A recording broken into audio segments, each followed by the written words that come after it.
Nah, bisa dilihat Bapak Ibu untuk share screen saya. Ini Bapak Ibu yang sudah masuk, kami cek plagiasinya. Plagiasinya Bapak Ibu ini sudah terlihat sekali. Artikel dari Ibu Asih Budiati. Ini artikel yang lama yang saya coba cek. Nah, hasilnya itu ada di bawah. Bahwa hasil plagiasinya berasal dari sini. Ada 40% dari keseluruhan isi badan artikel yang terindikasi plagiat. Nah, 36% ini dari ngambilnya dari internet, kemudian 22%-nya dari publikasi. Nah, ini sudah terekam jelas pada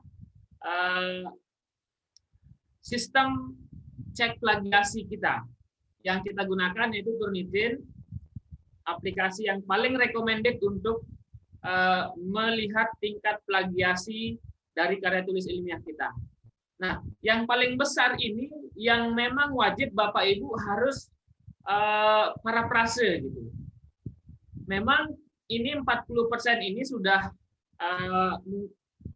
mungkin terlalu banyak. Dalam standar dari publikasi itu maksimal indeks kita, similarity kita atau kesamaan kita itu maksimal 25%.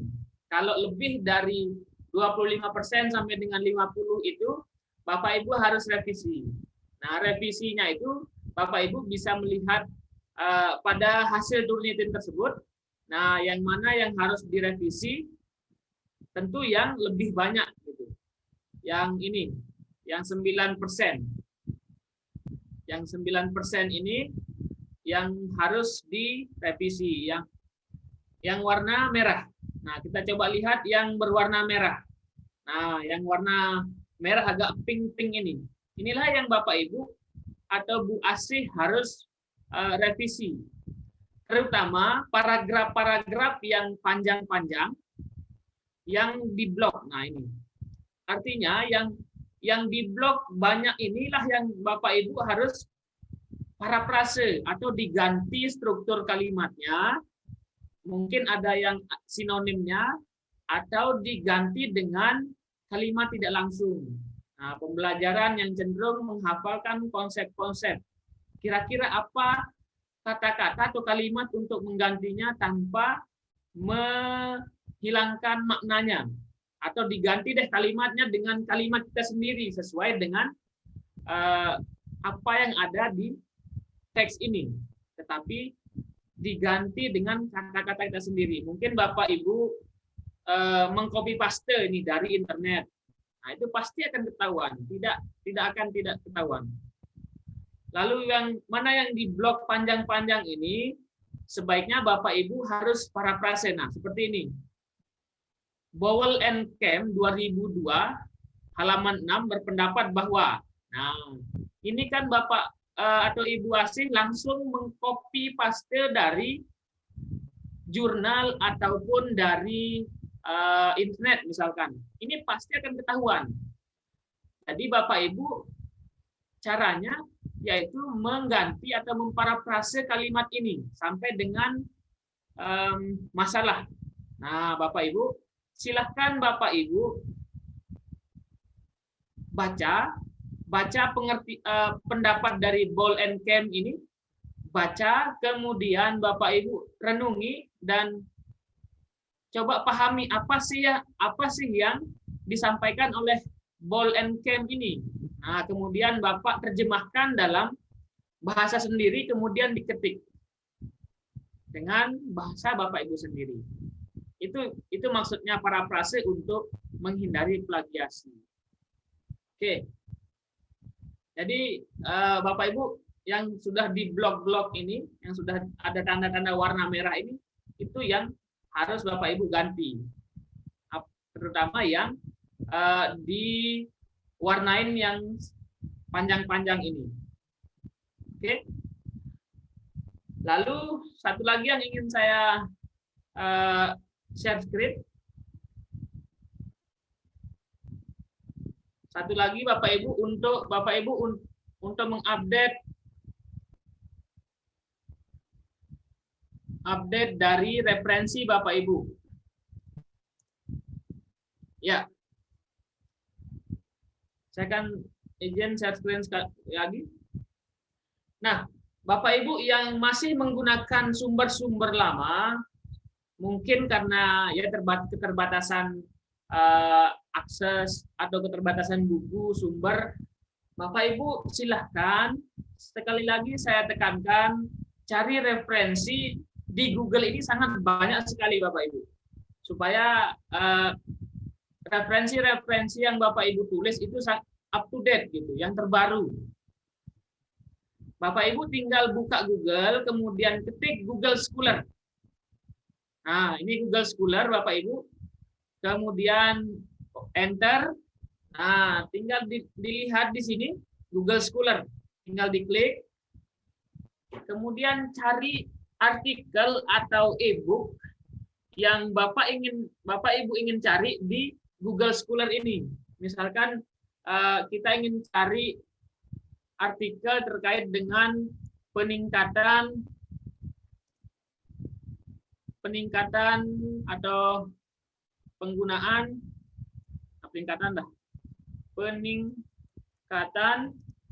prestasi belajar dengan mengaplikasikan atau menggunakan belajar, apalah gitu. Terserah Bapak Ibu. Yang penting kata kuncinya jelas. Nah, tinggal di enter. Di sini banyak sekali Bapak Ibu, terutama PTK yang Bapak ingin cari atau artikel yang Bapak Ibu ingin cari. Nah, kalau ingin update, kita cari sesuai dengan apa yang kita inginkan tadi, terkait dengan peningkatan prestasi belajar dengan menggunakan metode apa. Nah, ini lihat di Anytime ini, yang sejak tahun 2021. Nah, ini yang terbaru. Bahkan sudah ada yang tahun 2021. Jadi, sangat update sekali. Mana hasil-hasil penelitian yang paling terbaru, Bapak Ibu. Nah, kita coba lihat yang sejak tahun 2017 deh. Nah, ini sudah muncul nih. Penerapan metode pembelajaran diskusi dalam peningkatan prestasi belajar pada kompetensi dasar menjelaskan. Nah, ini. Coba kita download ya. Silakan tinggal diklik, kemudian kita tinggal download saja Bapak Ibu.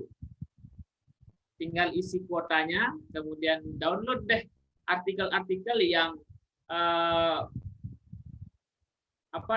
yang mirip ataupun yang sesuai dengan apa yang kita kaji. Nah, ini penerapan metode pembelajaran diskusi, ini PTK kan. Nah, abstraknya Bapak Ibu tinggal contoh. Salah satu tips Bapak Ibu untuk bagaimana kita bisa menulis secara cepat, yaitu mencontoh. Kita cari contohnya, kemudian kita tirulah gitu, atau kita coba jadikan pedoman. Tinggal di download Bapak Ibu. Download. Nah, ini sudah muncul hasil downloadannya.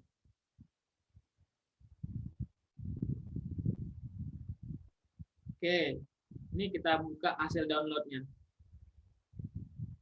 Nah, sangat jelas ini ISSN-nya jurnal volume 1 nomor 1 bulan Maret 2018. Nah, ini kan bisa Bapak Ibu jadikan referensi yang terbaru. Ini 2018 ini sangat relevan untuk Bapak Ibu jadikan referensi dalam artikel Bapak Ibu. Itu untuk saya pada sesi penguatan materi pada malam hari ini. Selanjutnya nanti kita akan diskusi bersama. Baik, saya persilahkan kepada Bapak Dr. Haji Badrudin untuk menyampaikan mungkin ada ulasan atau penguatan pada malam hari ini. Kepada Bapak Dr. saya persilahkan.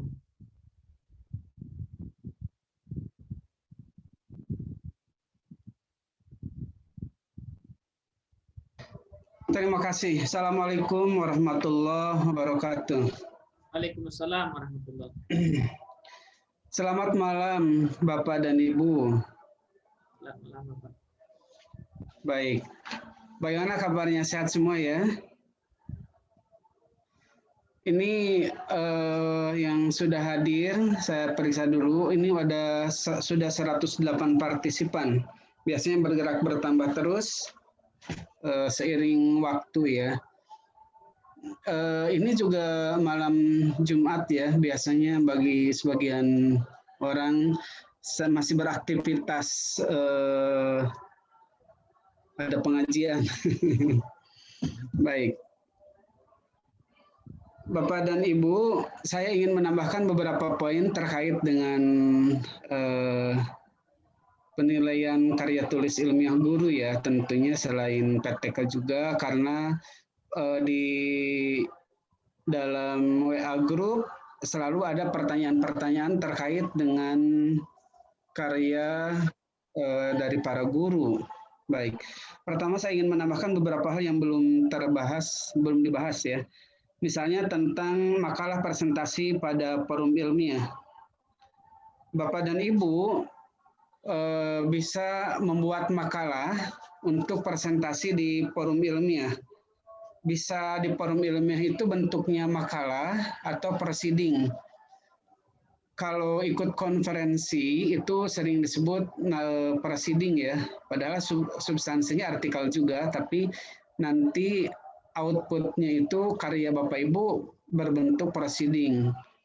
Jadi proceeding itu adalah kumpulan artikel atau makalah yang dipublikasi melalui presentasi di conference, baik nasional atau internasional. Beberapa guru sudah terbiasa ikut konferensi. Bapak dan Ibu pun bagi yang akan ikut konferensi bisa ikut serta melalui informasi dari sejawat ya. Berapa sih nilai untuk prasaran ilmiah dalam bentuk makalah ini? Jika menjadi pemerasaran atau narasumber pada seminar atau lokakarya, itu nilainya 0,2 ya. Kemudian bisa juga narasumber pada kolokium atau diskusi ilmiah. Itu juga nilainya 0,2 gitu. Jadi lumayan menjadi penyaji ya.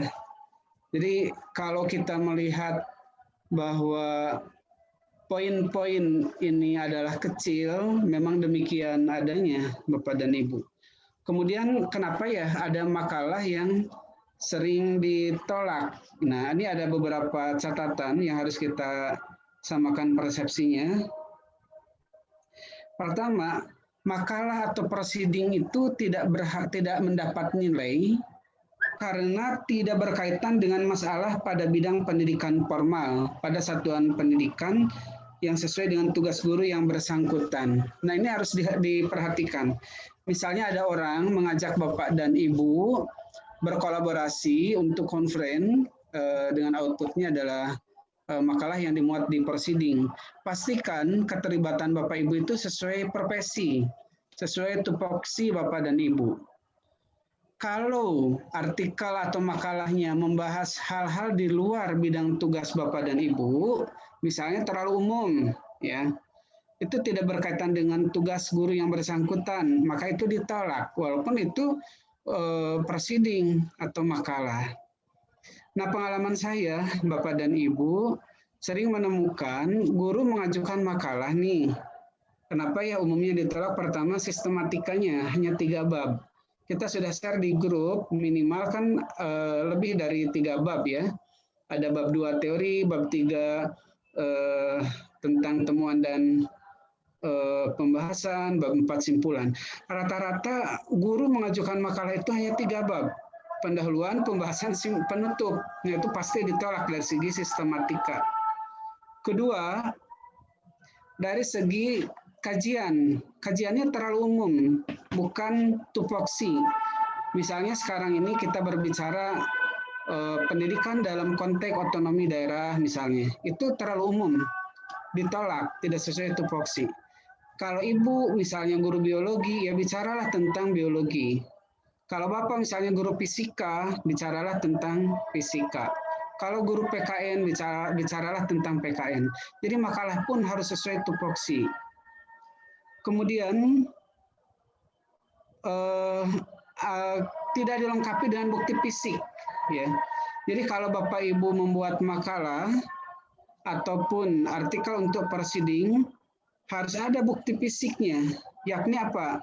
Makalah atau proceeding disajikan pada pertemuan ilmiah dan disahkan oleh kepala sekolah. Lagi-lagi di sini kepala sekolah punya peran penting untuk mengesahkan karya Bapak dan Ibu. Jadi perhatikan, walaupun satu halaman, pengesahan kepala sekolah itu penting.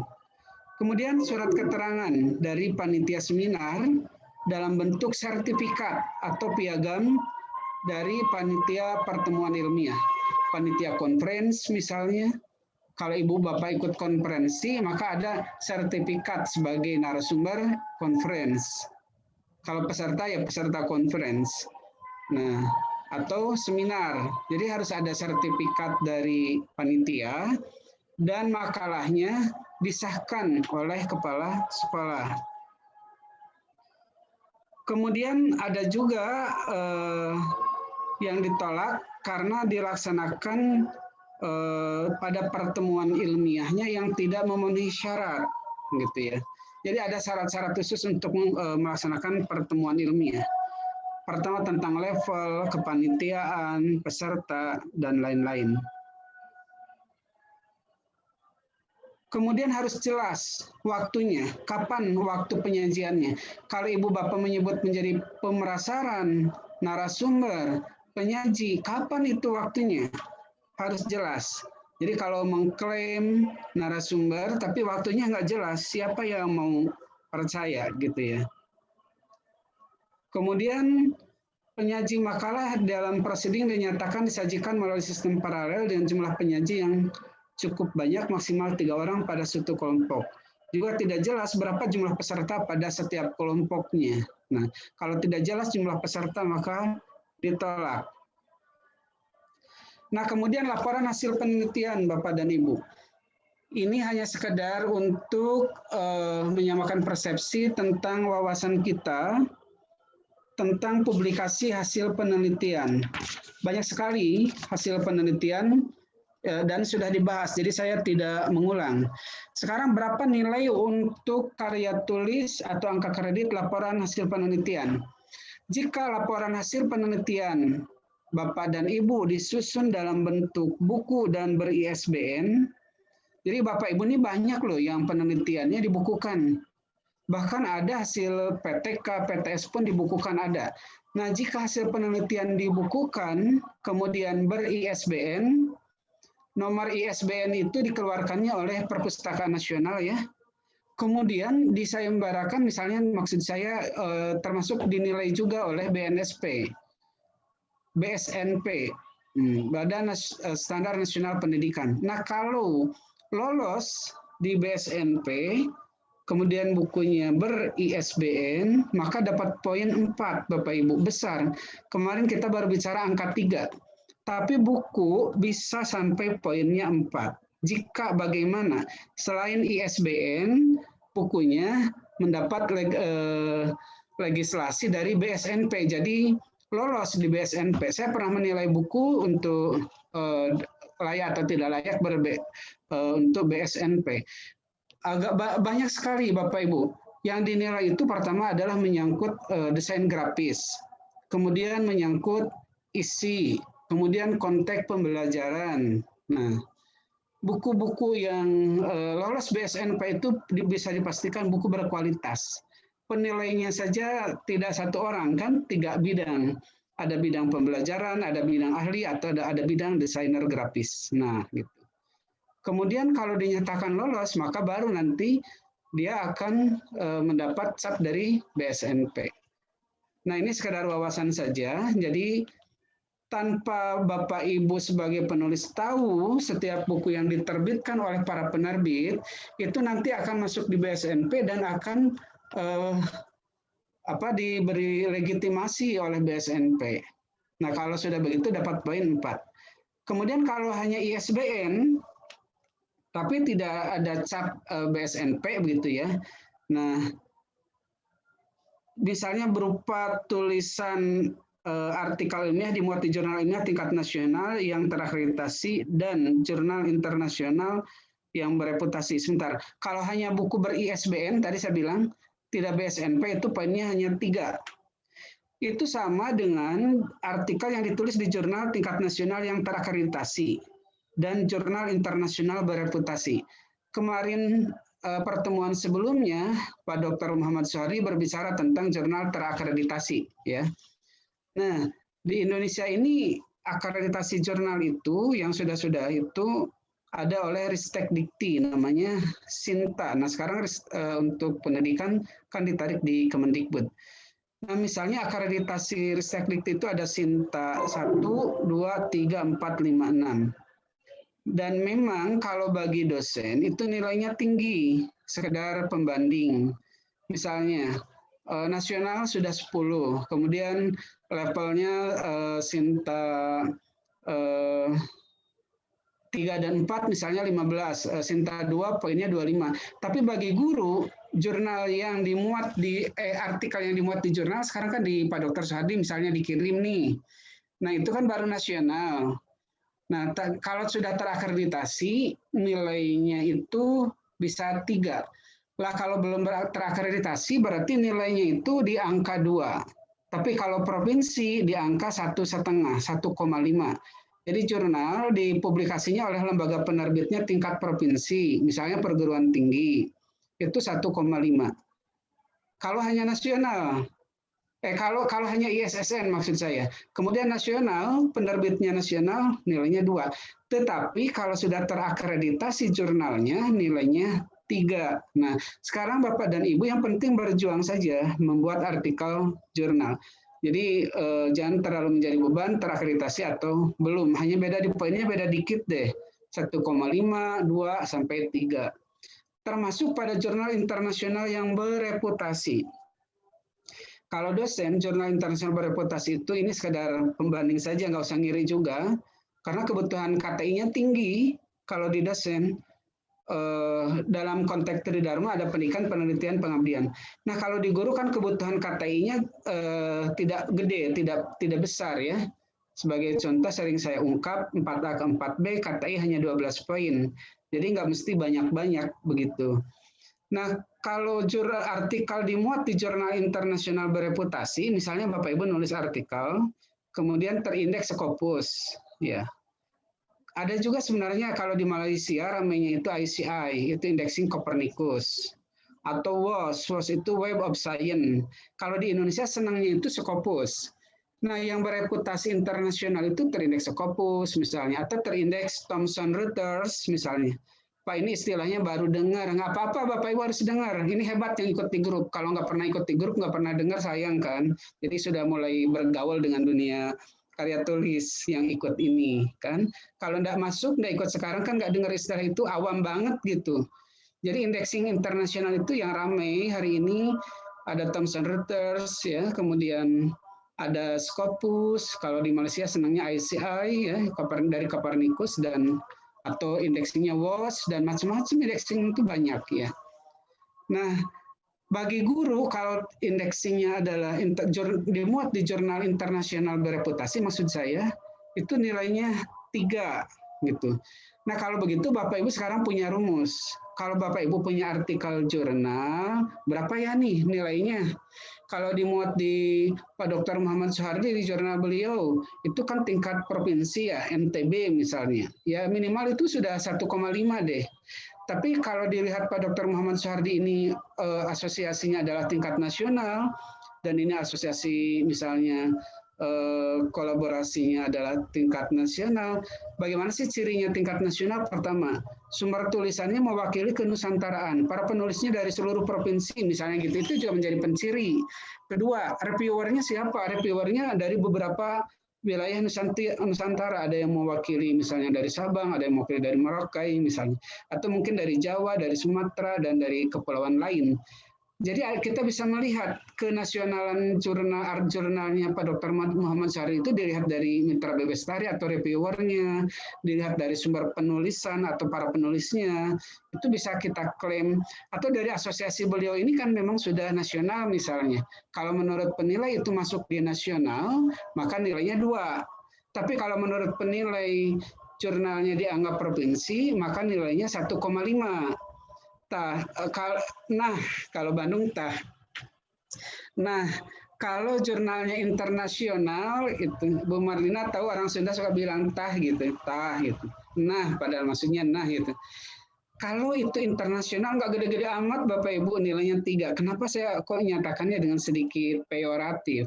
Nggak gede-gede amat. Karena dimuat di jurnal internasional bayar Bapak Ibu. Gede banget gitu loh. Misalnya ada yang bayarnya 10 juta, 15 juta, 24 juta, 30 juta. Itu dimuat satu artikel di jurnal internasional itu kayak begitu. Semana tuh bisa dimuat. Selain harus berkualitas, udah nulis capek, harus berkualitas, bolak-balik di review, harus bayar pula. Nilainya 3. Kalau Pak Dr. Soehardi memuat artikel Bapak Ibu dan diminta bayaran 1.500.000, kecil itu. Kalau kami di dosen puluhan. 10, 15 juta, 24 juta gitu loh. Ingin dimuat tuh capek Bapak Ibu.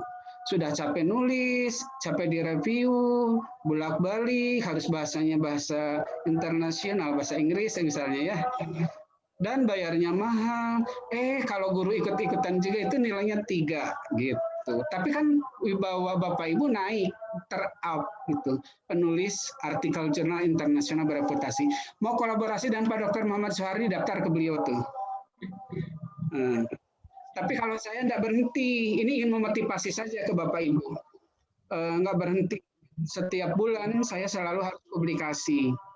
Bapak dan Ibu, dunia ilmiah itu memang selalu harus kita ini berjuang ya. Kenapa? Kita ingin mewarnai peradaban, maka pemikiran kita, riset kita tulis, kita publikasikan secara internasional, baru dibaca orang. Pengalaman saya ke luar, misalnya terakhir di 2020 awal ya, 2019 akhir ya, 2019 akhir, itu saya ke Taiwan. Saya presentasi, saya juga bisa mengukur orang hari ini berbicara tentang apa. Ternyata isu tentang lingkungan, tentang sampah, tentang air itu masih menarik, tema-tema tentang lingkungan untuk dibahas. Sementara fokus saya masih di bidang pendidikan. Nah ini bayangan gambaran, bukan gambaran nilai artikel jurnal, Bapak dan Ibu bergerak di angka, kalau lokal nih, jurnalnya lokal nih, kabupaten kota, itu 1. Jurnalnya provinsi 1,5, jurnalnya nasional 2, jurnalnya internasional 3. Jangan berharap gede-gede banget. Tapi PTK-nya berapa Pak? PTK-nya kalau lolos 4, kalau nggak lolos 0. Kasihan atuh Pak, kasih nilai 1, 2, itu guru kasih nilai ke murid itu. Ada nilai kasihan. Nggak ada. Makanya guru-guru bilang penilaiannya kejam-kejam katanya. Betul ya? Lebih kejam. Mohon maaf. Inilah Pak Dr. Muhammad Syahri kenapa meng-hire Bapak dan Ibu. Mengajak Bapak dan Ibu bicara PTK, karena PTK nilainya gede, 4 poin kalau lolos. Tapi saya ingatkan di forum, ada bagian awal, ada bagian isi, ada bagian akhir, bahkan sekedar lampiran pun semua harus diperhatikan. Karena di PTK itu Bapak Ibu 1 huruf salah saja bisa ditolak. Contoh, Ibu Bapak ini guru SMAN. Tiba-tiba dalam ketikan Bapak Ibu S-nya hilang, jadi Iman. Kira-kira gimana kalau Ibu Bapak jadi penilai? Ini guru SMAN, tapi kok karya tulisnya S-nya hilang, jadi Iman. Nah, dicurigai plagiat kan, maka Pak Dr. Muhammad Syahri ngomong-ngomong plagiat tuh. Ternyata Bapak Ibu ini tidak konsisten kalau di karya tulis. Kalau guru SMAN karyanya Man, atau sebaliknya. Ada guru Man, misalnya, Madrasah Aliyah Negeri ya, tapi dia mohon maaf di karyanya ada huruf S-nya. Di halaman 10 saya buka SMAN, harusnya MAN. Gara-gara 1 huruf ditolak Bapak dan Ibu. Inilah Bapak dan Ibu harus apik, harus kreatif, harus hati-hati gitu. Itu jadi penolakan itu bukan bisa jadi karena satu huruf pun bisa ditolak, kan fatal tuh. Masa guru SMAN ngaku nyaman, masa guru MAN tulisannya SMAN, itu tidak konsisten. Atau foto, misalnya Ibu Marlina nih, fotonya yang di halaman 10 jelas, tapi di halaman sekian wajah gurunya berbeda misalnya. Ini nggak kreatif banget gitu ya, kok bisa berubah wajahnya, itu juga dicurigai tidak konsisten, maka ditolak gitu.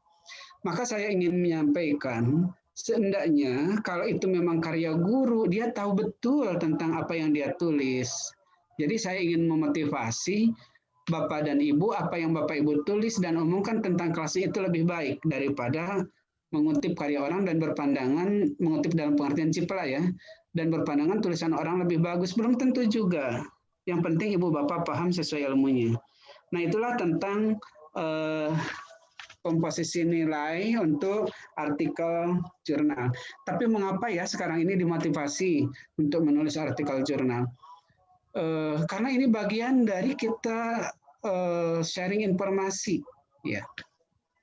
Jadi setelah Bapak Ibu selesai menulis PTK, kemudian kalau PTK-nya ada 3 misalnya, tidak semuanya dijurnalkan nggak apa-apa gitu. Jadi dari 3 PTK, 1 PTK dibuat 1 artikel jurnal, monggo. Mau 3-3-nya, monggo. Selalu ada pertanyaan begini, Pak boleh nggak PTK diganti buku? Pak boleh nggak KTI-nya ABCD? Apapun boleh Bapak Ibu, yang penting KUM tercapai gitu ya. Apa 12, apa 16 gitu, atau apa 8, yang penting KUM-nya tercapai. Hanya ada hal-hal yang harus dicermati. Contoh, kalau mau ke 4A, kalau mau ke 4B, Mbok, ya PTK itu harus sudah paham. Memangnya kenapa? Lah kalau Ibu Bapak sudah 4B, nanti orang bertanya, bimbing kami dong di bidang PTK. Kalau Ibu Bapak nanti pasif, aduh aku juga nggak ngerti. Dan orang bingung, kok bisa ya ada makhluk seperti ini gitu, kok dapat pangkat 4B, tapi dia tidak paham PTK. Nah, kan yang malu Bapak Ibu juga gitu. Apalagi kalau sudah 4C. Bapak Ibu nanti untuk jabatan guru yang paling tinggi itu sampai harus presentasi, harus seminar di hadapan penilai. Tapi kalau ke 4B belum ya. Misalnya kalau persiapan di 4C, Bapak Ibu selain penelitian yang disukai misalnya PTK, artikel jurnal, tambah juga siap-siap buku. Nah, menarik untuk buku. Jadi kalau PTK dibukukan juga bisa Bapak Ibu. Jadi hubungi penerbit, kemudian nanti ISBN kan. Toh ada bab 1, 2, 3, 4, 5. Itu namanya buku hasil penelitian. Nanti ada ISBN, begitu ya. Hanya kalau untuk judul buku, judulnya itu kan dikemas, tidak mirip seperti judul penelitian. Dibuat semenarik mungkin. Misalnya kalau di PTK itu upaya meningkatkan hasil belajar peserta didik dalam mapel PKN, materi bla bla bla bla menggunakan media audiovisual misalnya. Kalau untuk buku kan bisa kita sederhanakan lagi. Misalnya penggunaan media audiovisual untuk meningkatkan hasil belajar PKN. Segitu saja, nanti detailing kan di dalam misalnya. Paling nanti kalau mau nambah bab, ada bab tentang teori tentang variabelnya diperkuat saja begitu. Itu bisa seperti itu. Jadi ketika dihubungi penerbit dan beri ISBN, Bapak Ibu mampu tuh buat buku. Atau ada pertanyaan, Pak gimana sih cara buat buku? Pengalaman orang lain menulis buku, baca, oh begini ya yang disebut buku. Nah perhatikan Bapak Ibu, kalau soal jawab itu, soal jawab untuk kalau dulu mah kan ada UN ya, UASBN, itu enggak dianggap jenis KTI, enggak masuk jenis KTI, termasuk LKS. Dulu memang dinilai, sekarang enggak dinilai. Capek-capek buat LKS diajukan nambah-nambah biaya ya, kertasnya tebal, enggak dinilai. RPP enggak dinilai. Masih mending pedoman guru ya. Nah itu Bapak dan Ibu. Kemudian untuk alasan-alasan penolakan PTK itu sudah. Kemudian sekarang kalau buku teks pelajaran gimana? Apa sih buku teks pelajaran itu? Bapak Ibu, buku itu kan ada buku teks pelajaran, ada buku pengayaan. Pengayaan itu ada pengayaan pengetahuan, pengayaan sikap, pengayaan keterampilan. Misalnya tentang kisah-kisah teladan, itu masuk buku pengayaan sikap bagi guru yang mengajarkan tentang kepribadian atau akhlak atau karakter misalnya. Jadi ada buku teks, ada buku pengayaan, ada buku pedoman guru. Nah, itu jenis-jenis buku harus paham. Nah, yang dimaksud buku teks adalah buku pengetahuan untuk bidang ilmu atau mapel tertentu. Ya, kalau ibu misalnya guru atau bapak guru PJOK, maka itu membuat buku teks PJOK. Nah, ditujukan bagi peserta didik pada jenjang pendidikan tertentu. Gimana apa cara buat bukunya? Ambil dari kurikulum, dari kompetensi dasar. Misalnya ingin membuat buku PJOK untuk SMP kelas 7. Lihat dong kurikulum PJOK SMP kelas 7 untuk semester ganjil dan genap. KD-nya apa saja. Nah, gitu. Nanti kita ada bagian bab sekian sampai sekian untuk ganjil, sekian sampai sekian untuk genap. Setiap KD asumsikan menjadi judul bab, Bapak Ibu. Nah, di dalamnya kira-kira ada apa? Nah, kalau bicara pengetahuan itu kan ada pengetahuan faktual, konseptual, prosedural. Ada pengetahuan metakognitif. Ya, untuk jenjang SMP pengetahuannya minimal pertama pengetahuan faktual, fakta-fakta tentang kesehatan misalnya. Kemudian konseptual misalnya konsep-konsep tentang kesehatan. Prosedural misalnya prosedur untuk menjaga kesehatan. Misalnya guru agama, mohon maaf saya ambil salah satu contoh agama tertentu, agama Islam misalnya. Mengajar fikih, materinya wudhu, berarti kan ada pengertian wudhu, kemudian alat-alat berwudhu, bersuci, kemudian tata cara atau prosedur berwudhu misalnya. Itu sudah 3 level, pengetahuan fakta, konsep, dan prosedur. Apalagi kalau SMA, pengetahuannya harus sampai di metakognitif gitu. Tergantung Bapak Ibu buku itu. Kalau KD-nya suasananya pengetahuan, maka bergerak babnya itu ke pengetahuan. Kalau KD-nya sikap, bergerak ke sikap. Kalau KD-nya keterampilan, maka fokus ke keterampilan. Nah, ini yang harus kita cermati. Jangan sampai kalau KD-nya keterampilan, kok babnya, substansi babnya, bobotnya di pengetahuan gitu. Nah, siapa yang menulis buku? Yang menulis itu adalah guru atau sekelompok guru. Nah, sekarang kalau ibu sendiri, bapak sendiri, maka nilainya penuh untuk sendiri. Sekarang yang menulis bukunya berdua, maka dibagi 2 ya bobotnya. Penulis ke-1 60%, penulis kedua 40%. Sekarang ditulis oleh 3 orang, maka nilainya dibagi 3. Penulis ke-1 adalah 50%, penulis kedua 25, penulis ketiga 25.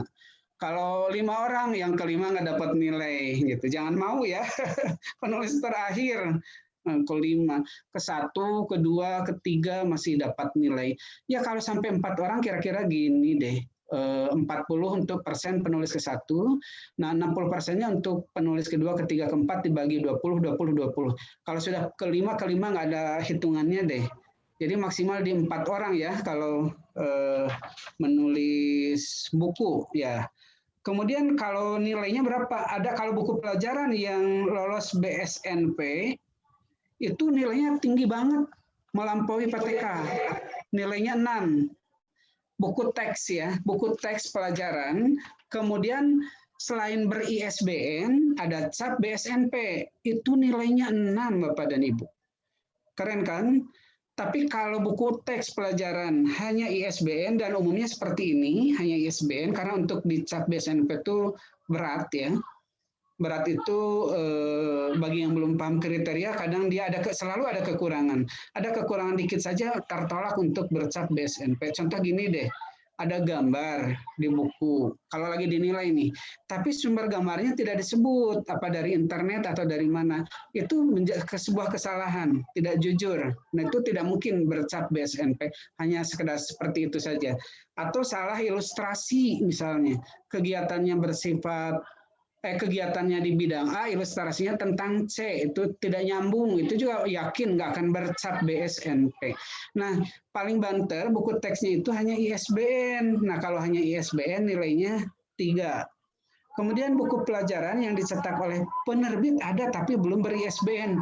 Ini mungkin loh, Bapak Ibu punya penerbit atau kenalan penerbit.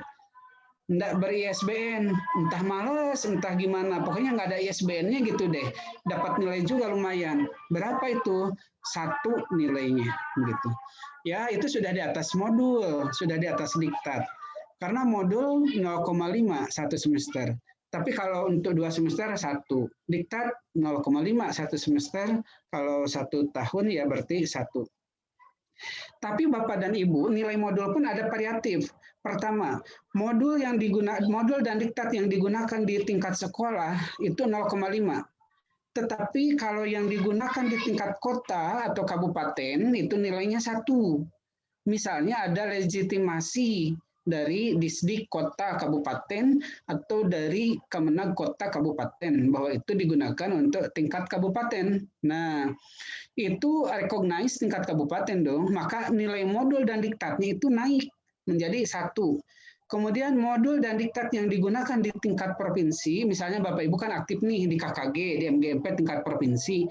Kemudian pejabat tingkat provinsi melegitimasi penggunaan modul dan diktat yang Ibu Bapak susun berlaku di tingkat provinsi seprovinsi. Maka nilai modul dan diktatnya naik menjadi 1,5 gitu. Saya mengikuti logatnya Pak Dr. Muhammad Soehardi agak susah nih, logat Lombok ya. Harus banyak makan ayam taliwang. Ya, sama ini makan cah kangkung apa Pak di Lombok ya. Jadi logat Pak Dr. Muhammad Soehardi saya suka itu ada dalam huruf nya gitu ya. Jadi nampak ya. Oke. Kemudian buku dalam bidang pendidikan. Nah ini kemarin hari-hari yang lalu ada pertanyaan. Boleh enggak ya di bidang selain tupoksi sesuai mata pelajaran nulis apa lagi dong bukunya? Buku bidang pendidikan lah.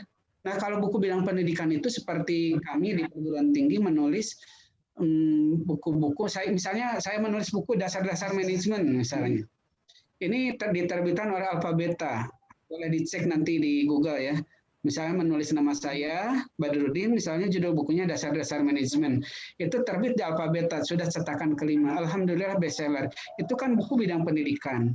Atau saya menulis buku Manajemen Peserta Didik, itu kan buku bidang pendidikan. Bapak Ibu pun boleh. Nah, kalau buku bidang pendidikan, berarti ini adalah alternatif kedua selain buku mata pelajaran. Berapa nilainya? Buku bidang pendidikan nilainya 3. Tapi kalau belum ber-ISBN, tapi diterbitkan oleh penerbit, nilainya 1,5.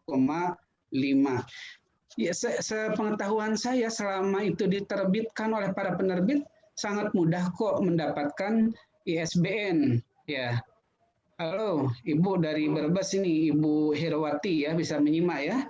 Nah, sebenarnya para penerbit mudah loh untuk meng-ISBN-kan, karena ISBN ini asal ada cover ya, kemudian ada daftar isi gitu yang menunjukkan jumlah halaman, itu diajukan dapatlah ISBN. Jadi bukan hal yang sulit mendapatkan ISBN. Banyak lagi karya-karya guru yang bisa dilakukan, misalnya melakukan penyaduran, penerjemahan, membuat puisi ya, tapi harus sesuai bidang. Baik Bapak Ibu, ada yang diapresiasi untuk seluruh guru. Jadi guru apapun kalau karya inovatifnya di bidang seni itu diterima deh. Misalnya guru agama buat seni drama, itu diterima. Ada pentas. Tetapi Bapak Ibu untuk karya-karya inovatif itu memang agak beratnya. Pertama dia harus dipentaskan. Ya, kalau drama dipentaskan. Kemudian perhatikan durasi, apa 30 menit, apa 1 jam. Karena nanti akan masuk 2 kelompok kategori. Apa kategori sederhana atau kompleks. Kemudian ada naskah alurnya, kemudian ada VCD-nya, dan ada pengakuan dari budayawan setempat. Atau ibu bapak nih jago memahat, jago membuat patung misalnya, itu bisa masuk karya inovatif walaupun bapak ibu bukan guru prakarya ya, seni budaya SBK ya, apa itu. Baik Bapak dan Ibu sudah menunjukkan pukul 20, saya kembalikan kepada Bapak Dr. Muhammad Soehardi. Terima kasih. Baik, terima kasih atas pemaparannya Bapak Dr. Haji Badrudin terkait dengan angka-angka kredit pada karya tulis ilmiah, kemudian karya inovatif. Nah, selanjutnya kita akan diskusi Bapak Ibu. Silakan Bapak Ibu yang ingin bertanya secara langsung, silakan raise hand di Zoom. Kemudian silakan Bapak Ibu tuliskan pertanyaannya di kolom chatting di Zoom. Kita akan membahasnya, kita akan coba mengulasnya pada malam hari ini. Yang pertama ada Pak Yani Peter Pitoy. Silakan Pak Yani untuk bertanya secara langsung kepada narasumber. Oke, terima kasih. Izin tidak pakai video ya. Boleh wajahnya Pak Yani. Ini Oke. belum pernah lihat wajah ini sepertinya kita. Saya takut ini nanti unstable Pak jaringannya ya. Ya. Ya, silakan. Yang pertama, kalau jurnal yang kita pakai sebagai daftar pustaka yang kita download, apakah nanti untuk daftar pustakanya itu masuk online atau offline? Karena kan kita sudah punya cetakannya. Itu yang pertama. Ya. Baru yang kedua, dalam berkas pengusulan dupak saya untuk 4C itu saya mencoba untuk karya inovatif itu, sebagaimana di buku 4 itu ada karya desain komunikasi visual. Kebetulan saya sering membuat baliho itu, di buku 4 itu diisyaratkan bisa sebagai karya inovasi. Nah, apakah saya proses yang dibutuhkan untuk karya ini sudah saya buat, ada prosesnya, ada deskripsinya dan lain-lain. Apakah itu perlu ada pengakuan dari yang di istilah buku 4 itu dari yang ahli di bidangnya. Itu yang kedua. Yang ketiga, terutama untuk Pak Dr. Badrudin ya. Kebetulan 2017 itu saya finalis guru berprestasi di tingkat nasional. Nah, waktu itu kan kami presentasi karya tulis dalam bentuk best practice, dan itu oleh kementerian itu dibuat dalam sebuah proceeding. Sudah terbit ber-ISBN. Nah, kalau untuk sementara ini saya tidak masukkan dalam pengusulan angka kredit karena saya kurang yakin mau tempatkan di bagian mana. Karena kalau melihat di buku 4 itu untuk ditampilkan dalam forum ilmiah, rasanya waktu kami menampilkan itu kami tidak di forum ilmiah karena kami menampilkannya kepada tim juri. Kemudian ada peserta. Jadi untuk sementara saya pending untuk dimasukkan karena dalam hitung-hitungan saya juga angka kredit saya sudah cukup. Jadi ini minta pendapat dari Pak Badrudin. Kemudian yang terakhir Pak Badrudin ya, dulu waktu 2009 ya kita belum punya buku 4 seperti ini. Untuk guru berprestasi malah bisa dapat 25% kalau tidak saya dulu 2009 pernah juara di tingkat kabupaten. Untuk pengusulan angka kreditnya itu kalau nggak salah saya dapat bonus 25%. Jadi waktu itu kalau tidak salah saya butuh 100 angka kredit untuk piagam guru berprestasi tingkat kabupaten itu kita sudah dapat angka kredit 25. Tapi sayangnya untuk peraturan baru sekarang kalau tidak salah angka kreditnya cuma 1, Pak. Ini menurut saya agak kurang menghargai lah untuk guru yang sudah berprestasi. Mungkin ini masukan untuk Pak Badrudin, mungkin siapa tahu bisa diakomodir oleh kementerian. Terima kasih, Pak. Baik, terima kasih atas pertanyaan Pak Yani. Ada 4 pertanyaan nih Pak Dr. Badrudin. Iya. Silakan Pak, langsung untuk menanggapinya. Terima kasih, pertanyaan yang sangat bagus. Pertama tentang mendownload referensi untuk artikel jurnal. Bapak Ibu, hari ini memang betul-betul IoT ya, IoT itu Internet of Things. Bapak Ibu hari ini meneliti kemudian mempublikasikan dengan acuan referensinya misalnya dari internet.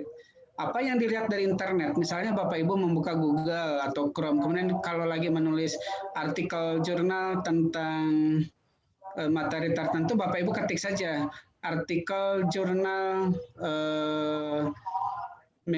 model pembelajaran START, penerapan model pembelajaran START, sampai situ saja. Nanti akan nge-link dengan mapel-mapel tertentu. Kemudian Bapak Ibu download atau sitasi, kutip, dan masuk di referensi Bapak dan Ibu. Ya cantumkan saja referensi yang Bapak Ibu kutip dari karya orang, kemudian Bapak Ibu lacak kembali karena kita harus gunakan sumber primer. Yang perlu diperhatikan dari referensinya itu yang terpenting usahakan 5 tahun terakhir sebenarnya Bapak dan Ibu untuk ilmu-ilmu sosial ini. Kemudian ketepatan dan kepastian rujukan.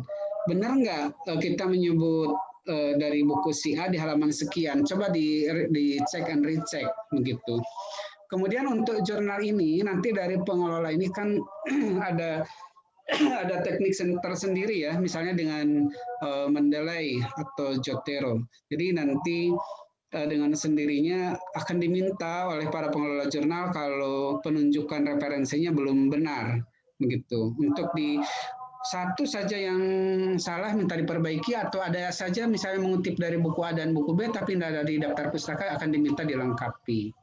Kemudian untuk media grafis misalnya untuk tadi Bapak bilang desain komunikasi visual. Baik. Desain komunikasi visual itu nanti ada 2 Bapak Ibu kategorinya. Apa masuk kategori kompleks atau masuk kategori sederhana. Nah, apa bedanya? Kalau kategori desain komunikasi visual yang dianggap kompleks, besar loh nilainya Bapak Ibu, nilainya 4. Sama dengan PTK kalau begitu. Tapi kalau sederhana, dianggap sederhana nilainya 2. Ya. Yang bagaimana sih desain komunikasi visual yang dianggap kompleks itu? Pertama adalah kalau ngomong film nih, setiap judul film, cerita, dokumentasi, animasi, sinetron, wayang, atau kampanye profil berdurasi 30 menit. 30 menit. Nah, kalau Bapak tadi membuat baliho ya, misalnya setiap minimal 6 baliho yang berbeda dipasang di tempat umum. Jadi kalau baliho Bapak ada 6 dan dipajang di tempat umum, itu akan masuk kategori kompleks dengan nilai 4 poin. Atau setiap 20 poster pamflet berunsur seni yang berbeda ukuran kecil dicetak berwarna. Kalau poster dicetak warna minimal 20 poster itu juga masuk kategori kompleks. Tapi kalau Bapak spesifik ngomong baliho, bicara baliho, itu minimal 6 masuk kategori kompleks ya. Nah, kemudian disebut sederhana jika bagaimana? Desain komunikasi visual dianggap sederhana itu kalau misalnya Bapak Ibu buat film misalnya, sinetron ya, cerita, dokumenter, animasi itu untuk film dengan durasi 15 menit. Sekarang ini banyak kelompok milenial yang kreatif membuat film Bapak Ibu. Apalagi gurunya Bapak dan Ibu. Guru-guru orang milenial membuat film dengan durasi 15 menit. Itu kategorinya sederhana. Atau kalau pertanyaan Bapak tentang baliho. Kalau 3 baliho itu masuk kategori sederhana. Kalau poster 10 poster masuk kategori sederhana. Nah, maka kalau sederhana Bapak nilainya adalah 2. Tapi kalau kompleks misalnya 6 baliho nilainya 4. Namun yang harus diperhatikan karya seni yang bukti fisiknya tidak bisa disertakan langsung pengusulannya dapat dilakukan dengan mengirimkan ke tim penilai. Apa sih yang harus dikirimkan ke tim penilai? Pertama adalah foto-foto karya atau video dalam compact disc atau CD atau flash disk. Nah, saya sebagai penilai sering menerima flash disk jarang, seringnya CD, compact disc. Jadi foto-foto karya atau video dalam bentuk CD. Kemudian sebagai penilai kita buka CD-nya, pas dibuka blank, nggak bisa dinilai dong gitu. Oke, bisa foto atau video. Kedua, laporan deskripsi proses kreatif penciptaan. Jadi tetap Bapak Ibu, walaupun baliho, Bapak Ibu harus membuat laporan yang menggambarkan proses pembuatannya bagaimana. Kemudian yang ketiga adalah keterangan identitas pencipta dan pernyataan kebenaran keaslian kepemilikan karya. Jadi identitas Bapak Ibunya harus ada ya sebagai pencipta dan ada pernyataan keaslian ini karya Bapak atau karya Ibu gitu. Nah, kemudian surat keterangan telah dipamerkan, dipublikasikan, diedarkan atau kalau lomba telah memenangkan lomba tingkat kabupaten atau kota dari pihak yang berwenang. Nah, inilah yang tadi Bapak bilang, apa bisa Anda perlu recognize dari seniman atau budayawan. Ini bisa dipahami dengan surat keterangan saja, Pak. Surat keterangan telah dipublikasikan. Siapa ya sih yang berhak memberikan keterangan ini? Bisa Dewan Kesenian atau Asosiasi Seni atau dinas yang relevan. Kalau Bapak buat baligonya di bidang apa? Balihonya di bidang pendidikan misalnya. Bapak minta aja surat keterangan dari Disdik misalnya ya. Jadi kalau 6 baliho lumayan Pak, nilainya gede tuh, dapat 4 poin. Sementara kebutuhan KTI kita nih, kalau misalnya 4A ke 4B 12 poin, itu boleh campuran. Dari publikasi ilmiah sebagian, dari karya inovatif sebagian. Nah, kalau Bapak berhasil meraih dari baligo, 6 baligo itu masuk karya inovasi dengan poin 4, kalau butuh 12 poin, tinggal cari 8 poin lagi dari publikasi ilmiahnya. Gitu. Jadi, Bapak dan Ibu ini menarik best practice dari Pak Yani ini bahwa yang lain pun bisa membuat baliho, bisa membuat film yang itu masuk pada kategori desain komunikasi visual. Kemudian terkait apresiasi pada guru-guru teladan. Kok kenapa ya piagam penghargaan dinilainya 1, terus mau berapa Bapak? Ya syukurlah kalau dulu Bapak diapresiasi di 25% dari AKK, angka kebutuhan kredit. Hari ini kalau suka nggak suka, kalau kebijakan ya kita ikuti ya sebagai sebuah regulasi. Sikap kita pada regulasi harus begitu. Apalagi kalau orang manajemen, orang administrasi sangat paham bahwa kebijakan itu harus diikuti. Tapi kalau Bapak ini juaranya di Dinas Pendidikan apa di Kementerian Agama?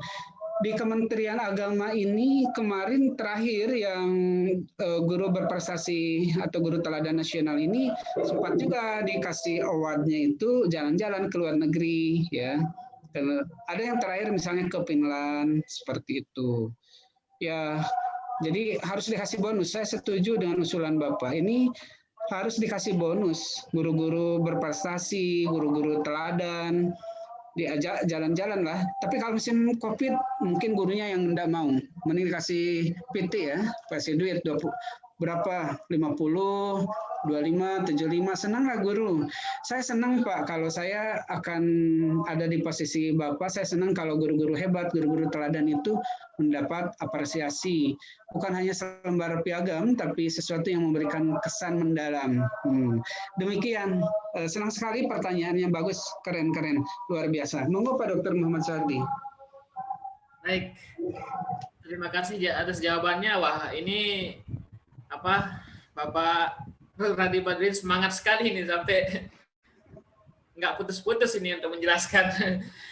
Terima kasih atas pertanyaan Pak Yani. Pak Sutardi sudah angkat tangan, cuman mic-nya tidak terdeteksi di kami. Dan beliau sudah ada beberapa pertanyaan di kolom chatting. Jurnal yang diterbitkan bukan perguruan tinggi boleh atau tidak? Ini sepertinya sudah dijawab kemarin.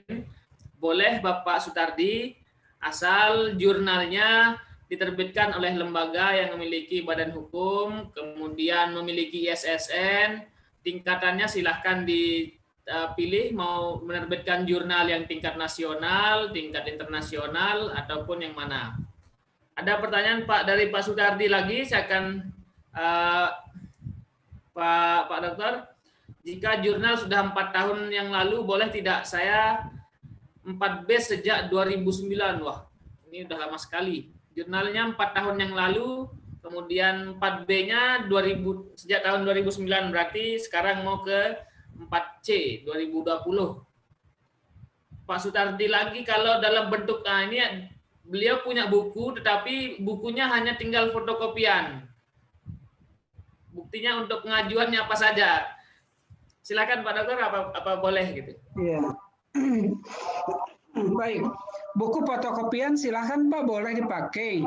Yang penting ada pengesahan dari kepala sekolah. Pengesahan keaslian bahwa itu karya Bapak. Kalau ibu-ibu ya itu karya ibu gitu. Jadi walaupun fotokopian, Bapak Ibu nggak menyimpan arsip lagi, boleh, tapi harus ada legalisir dari kepala sekolah. Menyangkut karya yang sudah lama sekali, yang terpenting adalah pasca PAK atau SK saja. Kalau SK terakhir Bapak 2009 dan karya Bapak muncul setelah SK tersebut boleh dipakai Pak, walaupun sekarang sudah 2020. Bapak terakhir naik pangkat 2009 nih. Dan setelah titik masa di SK, Bapak punya karya, sekarang mau diajukan, monggo, boleh. Yang penting tidak sebelum PAK atau SK terakhir, itu dianggap kadaluarsa. Ya, ada pertanyaan di chat juga Pak sekalian, boleh enggak ya PTK dibuat makalah? Itu mundur Pak, kalau makalah kan 2 nilainya. Kalau memenuhi sistematika ya, ada bab pendahuluan, ada bab teori, ada bab temuan dan pembahasan, dan ada bab simpulan. Minimal 4 bab sudah luar biasa bagi guru buat makalah. Yang penting jangan 3 bab deh. Kalau 3 bab kayak makalah waktu diskusi, bahan diskusi D1 dulu kan, pendahuluan, pembahasan, penutup. Saya ingat betul waktu kuliah D1 seperti itu. Tiba-tiba karena dulu kuliahnya begitu, sekarang buat makalahnya seperti itu. Semana itu makalah? Nggak dapat nilai lah. Yang minimal 4 bab lah makalahnya. Pendahuluan, kemudian teori atau kajian pustaka, kemudian temuan dan pembahasan atau best practice yang Bapak Ibu lakukan, dan terakhir adalah penutup yang berisi simpulan. Dan 4 bab sudah luar biasa, dan ada daftar pustakanya lah. Kemudian ada cover dan lain-lain. Jadi kalau PTK ya PTK, jangan malah dibuat makalah. Ini memang bukan pertanyaan ini bukan hal yang mengada-ada, memang ini fenomena yang terjadi di guru. Guru itu setengah hati, mau bilang PTK kurang percaya diri, akhirnya dibilang makalah tapi rasa PTK. Saya bingung ini, kok ini makalah tapi di dalamnya mirip PTK. Nah, maka wajar kalau ada yang bertanya itu gimana metodenya. Nah, banyak yang ragu Bapak dan Ibu. Maka di grup itu sudah di-share model PTK, model makalah bisa dibaca di buku 4 dan di buku 5 sistematikanya ya. Jadi jangan ragu. Kalau mau PTK, rukun PTK-nya penuhi. Kalau mau makalah, rukun makalahnya penuhi. Saya sering menemukan guru yang mungkin kurang selalu gagal dan gagal ketika mengklaim PTK, akhirnya diklaimlah makalah. Dan banyak yang makalahnya itu puluhan, tapi dia tidak paham itu rukunnya atau komponennya. Akhirnya sayang kan, buang-buang energi, kertas, waktu, biaya kan, begitu. Maka yang ada di forum ini berbahagialah, karena kalau pertanyaan tidak selesai di forum kan masih bisa di WhatsApp grup begitu. Ya, monggo Pak Dokter. Baik, ini ada pertanyaan dari mungkin Pak Adnan Mahmud, SPDSD, ingin bergabung. Silakan saya bukakan mic-nya Pak Adnan. Ya, silakan Pak Adnan Mahmud. Assalamualaikum warahmatullahi wabarakatuh. Waalaikumsalam warahmatullahi. Suaranya Pak Adnan. Ya, begini Pak, kami dari M1 Aceh Singkil mau bertanya. Mau dari mengusul dari 3C ke 3D gitu Pak ya. AK kami sudah cukup, namun masa SK terakhir kami masih 2 tahun Pak. Apakah sudah bisa mengusul gitu? Terima kasih. Itu saja Pak Adnan? Ya, itu saja Pak. Baik. Ini masalah angka kredit dan mengusul golongan, ahlinya Pak Dr. Badrudin, saya nggak bisa bantu. Baik, silakan Pak Dr. Bapak Ibu, sebenarnya Pak Dr. Muhammad Suardi juga paham, hanya memberi kesempatan biar di Bandung nggak kedinginan, suruh ngomong kali ya. Baik Bapak dan Ibu, hasil simulasi menunjukkan guru-guru hebat ini 4 tahun baru boleh naik pangkat. Kenapa 2 tahun? Dulu memang iya Pak, aturan regulasi tahun 2009 apa 2010 ya. Mohon maaf, yang lama itu 99, yang 99-an.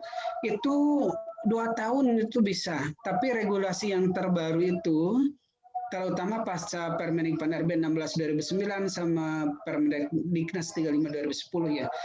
Jadi sudah disimulasikan terutama nilai pembelajaran baru bisa dicapai penuh untuk kenaikan pangkat setelah 4 tahun. Jadi ini sudah menjadi rumus, Pak. Guru terhebat, saya bilang. Guru-guru hebat, maksud hebat itu kinerjanya nilainya amat baik deh. Iya, kalau amat baik itu baru 4 tahun dia bisa usul naik pangkat. Jadi kalau hari ini Bapak baru 2 tahun, nunggu 2 tahun lagi sambil jalan deh, tahun ketiga masuk tahun keempat kan udah ini sambil karyanya dipenuhi. Bukan apa-apa, ini sudah simulasi berkali-kali Pak dan sudah konsisten menjadi rumus. Yang amat baik kinerjanya baru 4 tahun, nilai pembelajarannya terpenuhi. Apalagi kalau kinerjanya tidak masuk kategori amat baik atau baik, misalnya kalau nilai PKG-nya cukup, tidak mungkin dia 4 tahun pun begitu. Jadi itu tentang waktu gitu ya. Diseminasi karya di MGMP boleh Bapak Ibu, yang penting ada panitia. Jadi panitia seminarnya siapa gitu ya. Dan MGMP biasanya ada di tingkat kecamatan, misalnya itu di sekolah negeri. Ambil saja nanti pengesahan kepalanya dari kepala sekolah negerinya atau madrasah negerinya. Tapi kan ada panitia seminar ya, misalnya ketua KKM, ketua MGMP itu saya pikir bisa untuk menyatakan diseminasi ya. Nah, kepala sekolah itu pentingnya itu terutama dalam pengesahan karya. PTK-nya disahkan oleh kepala sekolah. Kalau seminar diangkatlah panitia seminar, ada ketua, ada sekretaris gitu. Boleh nggak dari MGMP silahkan. Monggo Pak Dokter lanjut. Baik. Sungguh sangat banyak pertanyaan terkait dengan angka kredit untuk pengajuan angka kredit Bapak Ibu guru. Ini ada pertanyaan terkait dengan karya tulis ilmiah yang akan coba saya jawab. Apakah hasil penelitian yang relevan itu masuk bab 1 atau bab 2? Nah, memang karena dalam sebuah artikel ilmiah, PTK ataupun pada artikel itu wajib ada penelitian sebelumnya atau penelitian yang relevan dengan variabel yang kita kaji. Nah, kalau di bab 1 itu Bapak Ibu harus membandingkan antara apa yang Bapak Ibu amati, apa yang Bapak Ibu observasi dengan hasil penelitiannya. Jadi Bapak Ibu bandingkan, kalau di hasil penelitian atau di artikel sebelumnya, saya membaca artikel di salah satu jurnal mengatakan bahwa seperti ini. Namun ketika saya observasi, saya wawancara, atau kita turun ke lapangan, melihatnya tidak seperti itu, gitu. Ataupun berbeda. Nah, inilah yang menjadi daya tarik kita untuk melakukan penelitian terkait dengan apa. Gitu kan. Jadi ada kita membandingkan antara apa yang kita amati, kita observasi dengan hasil penelitian yang sebelumnya. Itu ada di bab 1 tempatnya, di pendahuluan. Kalau di bab 2 itu adalah kajian teori. Nah, kajian teori itu Bapak Ibu harus kupasnya itu dalam bentuk variabel. Misalkan variabel pertamanya terkait dengan metode pembelajaran START, atau apa gitu, metode pembelajaran A gitu. Kemudian variabel keduanya prestasi belajar atau motivasi belajar. Nah, jadi Bapak Ibu dalam bab 2 itu yang diuraikan adalah pengertian-pengertian atau teori-teori yang terkait dengan variabel. Misalkan metode pembelajaran START misalkan. Yang pertama A, pengertian metode pembelajaran, B, unsur-unsur metode pembelajaran A gitu kan. Kemudian faktor-faktor yang mempengaruhi metode pembelajaran ini gitu. Sama juga dengan variabel yang kedua di motivasi belajar atau prestasi belajar. Bapak Ibu uraikan apa pengertian, apa jenis-jenisnya, apa indikatornya, itu yang dijelaskan di bab 2. Nah, ketika di bab 4 pada posisi pembahasan itu juga ada teori ataupun hasil penelitian sebelumnya yang relevan. Pada bab 4 di pembahasan, Bapak Ibu perhatikan, yang di bab 4 ini beda lagi. Di bab 4 ini kita bandingkan hasil penelitian yang ada pada artikel sebelumnya atau yang relevan dengan hasil penelitian kita. Nah, kalau di bab 4 sudah ada hasil penelitian. Kalau di bab 1 tadi kan masih hanya sebatas asumsi atau hasil observasi kita. Kalau di bab 4 di pembahasan, kita membandingkan hasil penelitian kita dengan hasil penelitian atau hasil dari artikel jurnal yang sebelumnya yang relevan. Jadi kita bandingkan hasil kita dengan hasil orang lain, apakah sesuai atau tidak, gitu kan? Apakah sama atau tidak, atau ada unsur-unsur yang lagi. Jika sama, apa alasannya? Itu dirincikan pada poin bab pembahasan di bab 4-nya. Kalau di artikel pada poin hasil penelitian dan pembahasan. Makanya ada pembahasan, kita akan melihat kembali hasil penelitian kita dengan hasil penelitian orang lain. Jika memang ditolak ataupun berbeda, apa alasannya? Itu yang diungkapkan pada poin pembahasan. Jadi dalam bab 1, dalam bab 2, dan bab 4 itu ada teori-teori, ada hasil-hasil penelitian, tetapi pada porsinya yang harus dibahas. Seperti itu, Bapak. Kemudian ada yang terkait dengan bagaimana artikel itu yang bagus. Dari siapa ini? Ibu Ani. Ya, Ani biasa. Seperti yang sudah dijelaskan Bapak Ibu, bahwa yang menjadi ukuran sebuah artikel yang bagus yaitu artikel yang sesuai dengan kaidah ilmiahnya. Namanya artikel ilmiah, ya harus sesuai dengan kaidah ilmiah. Dari sisi struktur, dari sisi tulisan, dari sisi referensi. Nah, itu semua memiliki standar-standar tertentu. Seperti contoh tadi, referensinya menggunakan referensi terbaru. Kemudian dari sisi struktur penulisan. Jika Bapak Ibu tidak menggunakan struktur penulisan yang tepat, itu juga salah dan pasti ditolak. Mungkin ada yang tidak menggunakan latar belakang gitu kan, atau ada yang salah menulis referensi, itu pasti ditolak. Nah, Bapak Ibu silakan coba diperhatikan bagaimana menulis artikel ilmiah yang benar dari judul. Nah, judul kan sudah kita bahas pada minggu yang lalu. Silakan Bapak Ibu lihat materi kami. Judul yang tidak boleh lebih dari 20 kata. Coba dihitung saja deh. Nah, sampai dengan penulisan daftar pustaka yang betul. Jadi memang Bapak Ibu silakan sekali lagi bagaimana tipsnya? Tipsnya yaitu lihat artikel ataupun jurnal yang sudah terbit. Ya. Ketika ada contoh sama seperti pengajuan PAK, Bapak Ibu lihat deh contoh PAK sebelumnya gitu, atau PAK temennya. Ketika atau PAK C, lihat saja contohnya, kemudian itu diaplikasikan di karya kita atau di PAK kita. Apa yang kurang gitu kan, apa yang lebih bisa kita lihat di sana. Baik, itu saja dari saya, Bapak Dr. Haji Badrudin.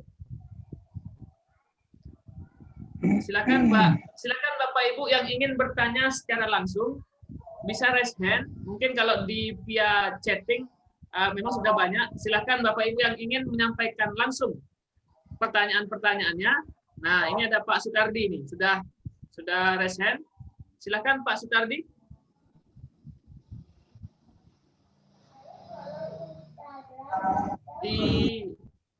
Diterima pembuka mic saya.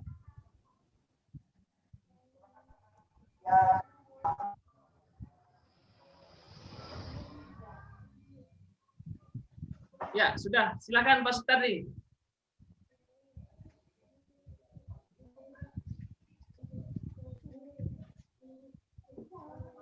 Halo Pak Sutardi, bisa mendengar suara saya? Baik, mungkin lagi perbaiki kamera. Kameranya belum terlihat atau mic-nya belum terdengar, Pak. Kemudian Bu Eni Susilawati. Saya persilakan Bu Eni.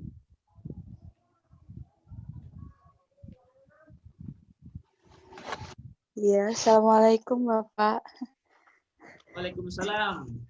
Bisa dibuka videonya Bu Eni? Supaya kita bisa berinteraksi langsung sama Bapak narasumber. Jaringannya lagi agak naik turun, Pak. Silakan Bu. Nanti malah tidak ini. Iya, mau bertanya Bapak terkait dengan modul. Misalkan dalam satu semester itu ada 4 KD gitu. Apakah dalam pengajuan KP itu harus 4 modul? Karena setahu saya kalau 1 KD itu 1 modul begitu, Pak. Itu yang pertama. Kemudian yang kedua terkait dengan makalah, saya masih agak bingung tentang pembahasan.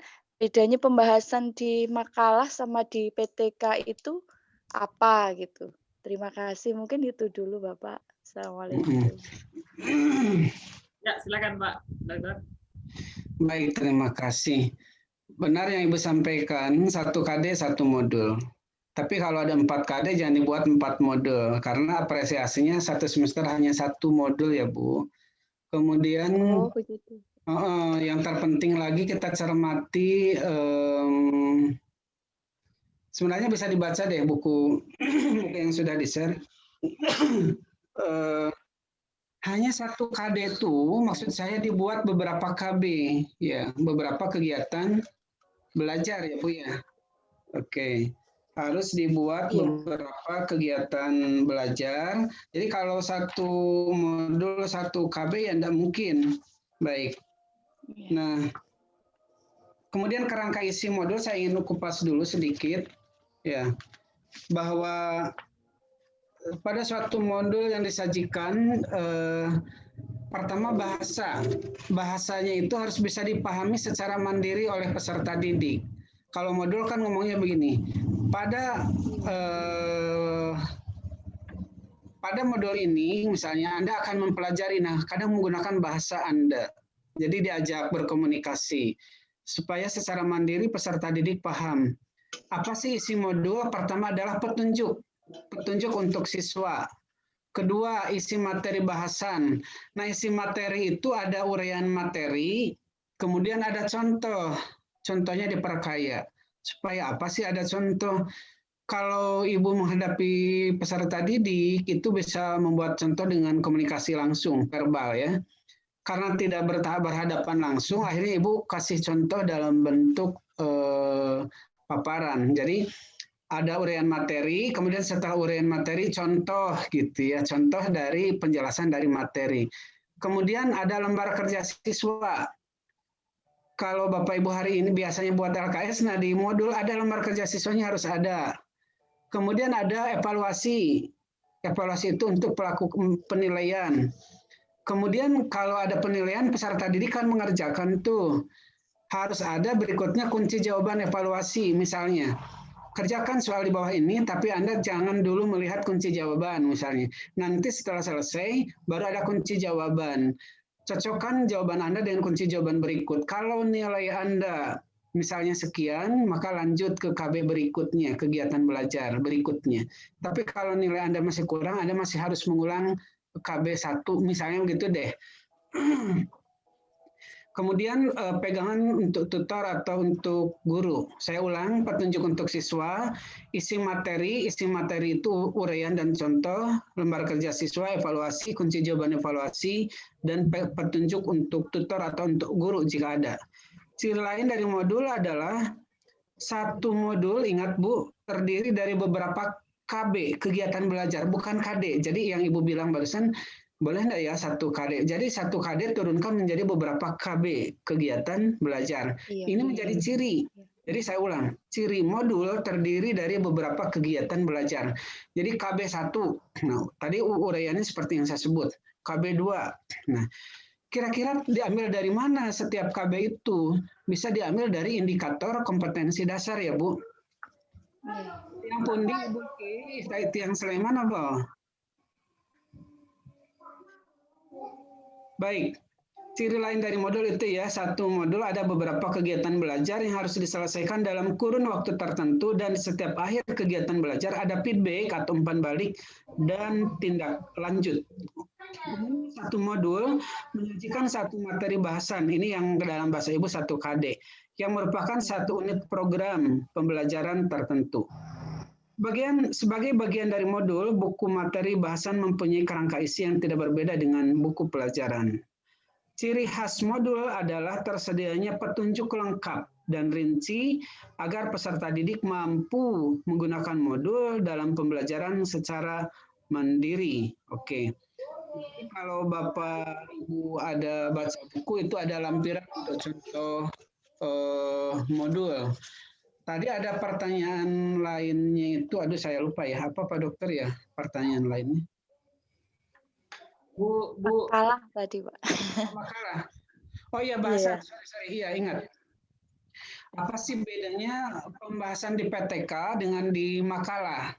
Baik, kalau di makalah itu umumnya diangkat dari tinjauan ilmiah atau best practice sesuai tupoksi Bapak dan Ibu pada materi atau mapel tertentu di ruang kelasnya.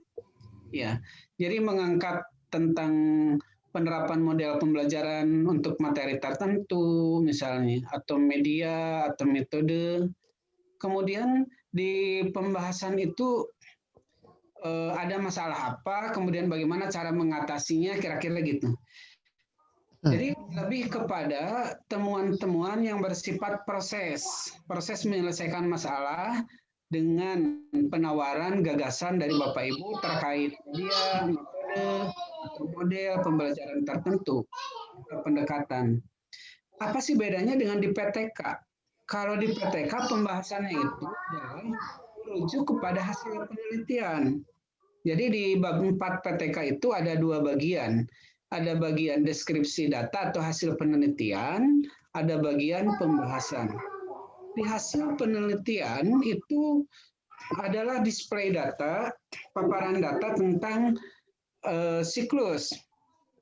Ya, siklus 1, pertemuan ke-1, perencanaan, tindakan, observasi, refleksi. Siklus 1, pertemuan kedua, perencanaan, tindakan, observasi, refleksi. Siklus 2, pertemuan ketiga, perencanaan, tindakan, observasi, refleksi. Siklus 2, pertemuan keempat, perencanaan, tindakan, observasi, refleksi.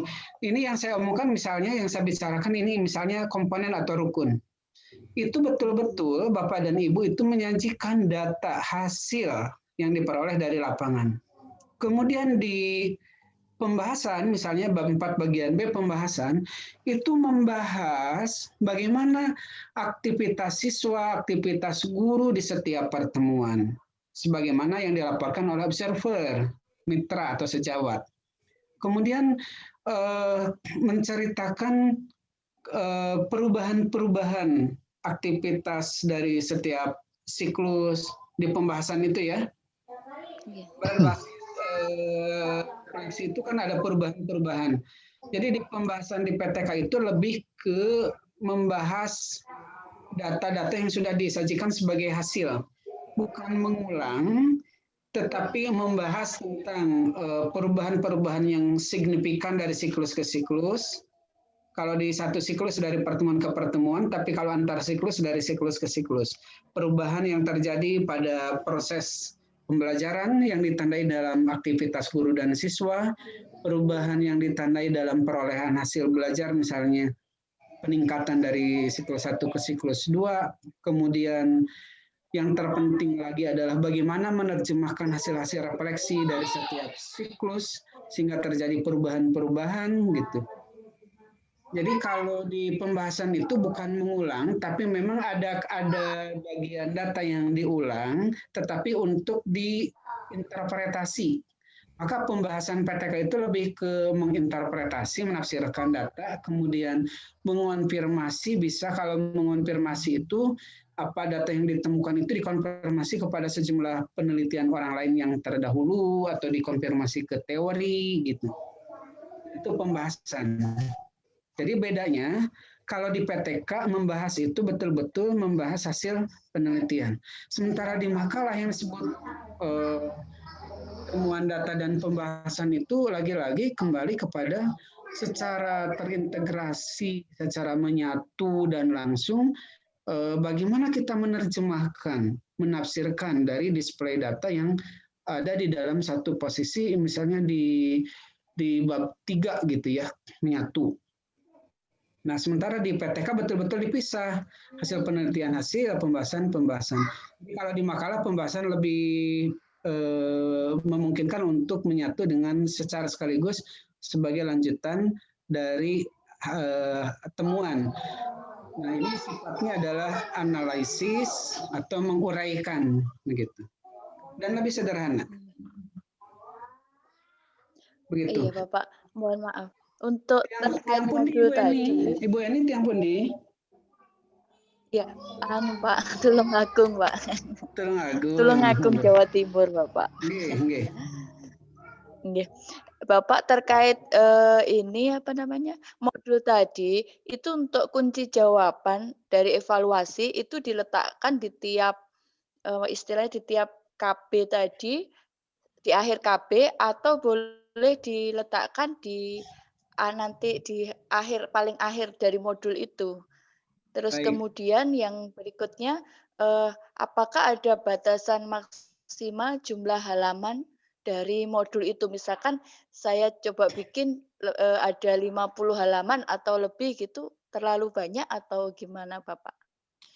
Iya.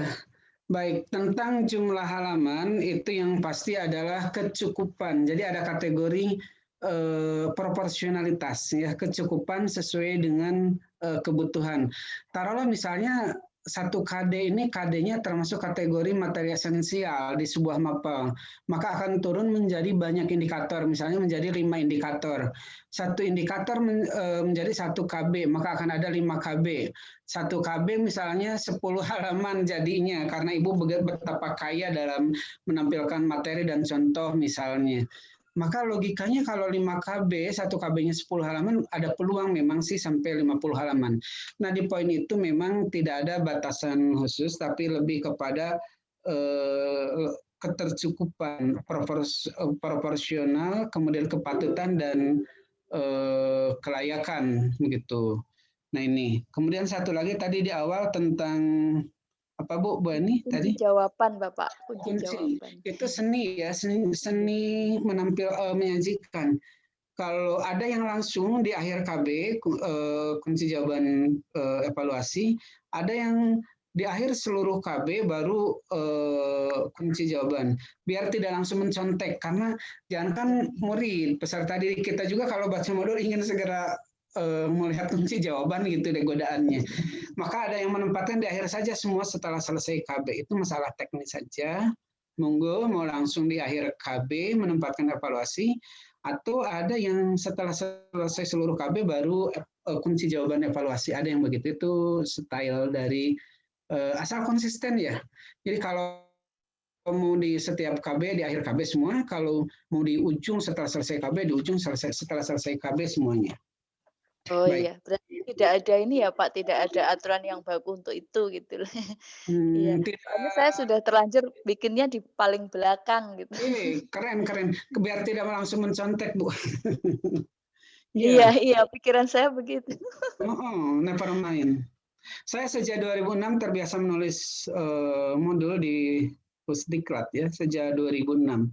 Saya juga punya pengalaman menjadi penilai buku di Puskurbu Kemendikbud, Pusat Kurikulum dan Perbukuan. Jadi yang saya ceritakan itu, alhamdulillah ada sedikit pengalaman deh gitu tentang menulis buku gitu. Misalnya begini, kalau di guru agama itu ada materi perkawinan misalnya, fotonya foto artis itu gitu-gitu aja dipermasalahkan loh Bu. Lah kenapa fotonya mesti artis gitu loh, kan? Atau misalnya ada hal-hal yang gaib.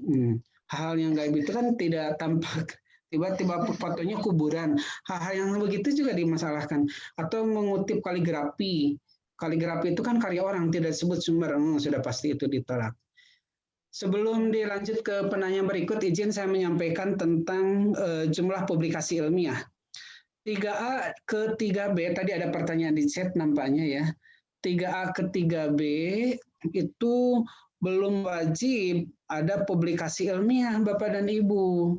Tapi sudah ada, kalau tidak salah itu 3B itu pengembangan diri ya, harus sudah ada. Wajib publikasi ilmiah atau KTI itu dimulainya dari 3B ke 3C ya. Berapa nilai yang dibutuhkan 3B ke 3C? Nilai publikasi ilmiah dan karya inovasinya adalah 4. Nah, itu boleh milih ya yang mau ke 3C. Mau dari 4 ini, mau dari buku, dari penelitian, dari jurnal, mau apapun, monggo, yang penting poinnya 4. Taruh nih yang 3A ke 3B, yang 3B ke 3C. Walaupun masih guru muda, madya ya, Pratama muda, guru muda. Walaupun masih guru muda, dia sudah jago tuh PTK, buat 1 PTK aman deh. Yang penting dapat 4. Atau dia buat misalnya makalah, 2 makalah, kalau lolos kan 2 tambah 2, 4. Boleh. Nah, 3C ke 3D itu PIK-nya adalah 6. Itu pun sama, masih bebas.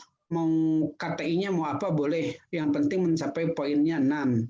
Kemudian 3D ke 4A itu butuh 8 poin. Nah, ke 4A sudah ada tidak bebas semua, tapi minimal ada 1 laporan penelitian gitu. Ya, itu ke 4A. Nah, sekarang 4A ke 4B butuhnya 12. Untuk KTI-nya 12 poin. Minimal ada 1 laporan hasil penelitian dan 1 artikel yang dimuat di jurnal yang ber-ISSN.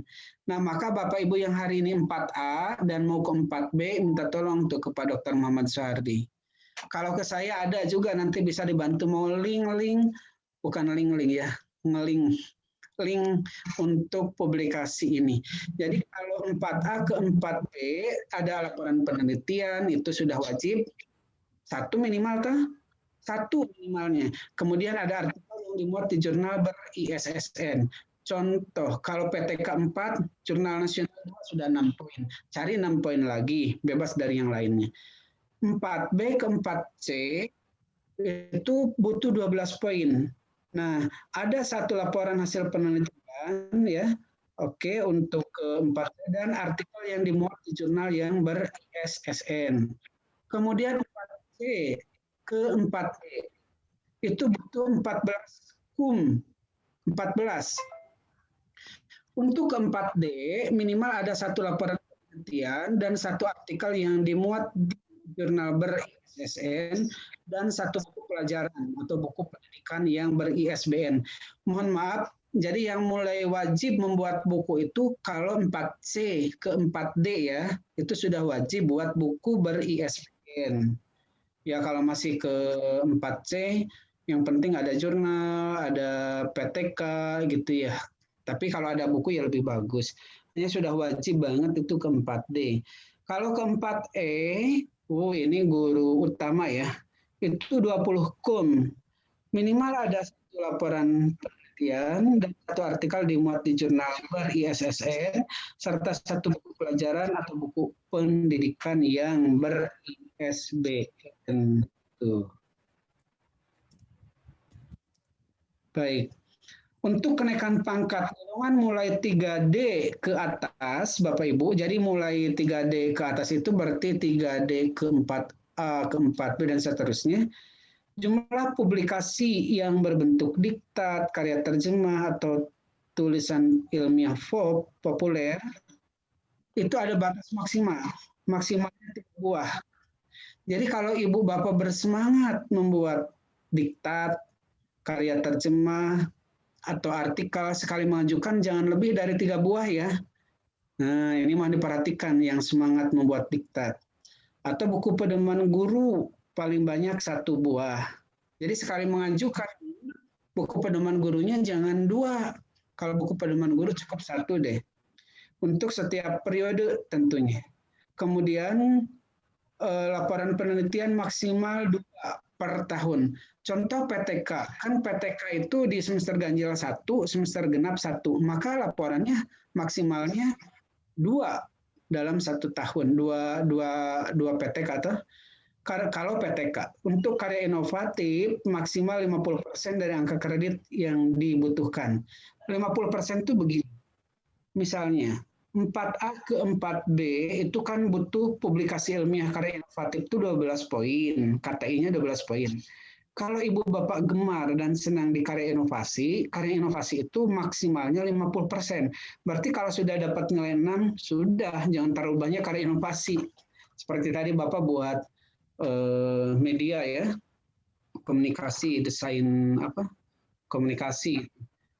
Butuhnya AKK-nya 12. Di karya inovatif sudah 6, sudah stop, jangan terlalu banyak karya inovatif. Berarti yang 6 lagi penuhi dari KTI atau publikasi begitu. Monggo Pak Dokter Muhammad Syahri, silahkan. Baik, terima kasih atas jawabannya Pak Dr. Haji Badrudin. Silahkan, saya persilahkan kembali kepada Bapak Ibu yang ingin bertanya secara langsung kepada kami. Saya masih persilahkan, kita masih memiliki sekitar kurang lebih 10 menit lagi.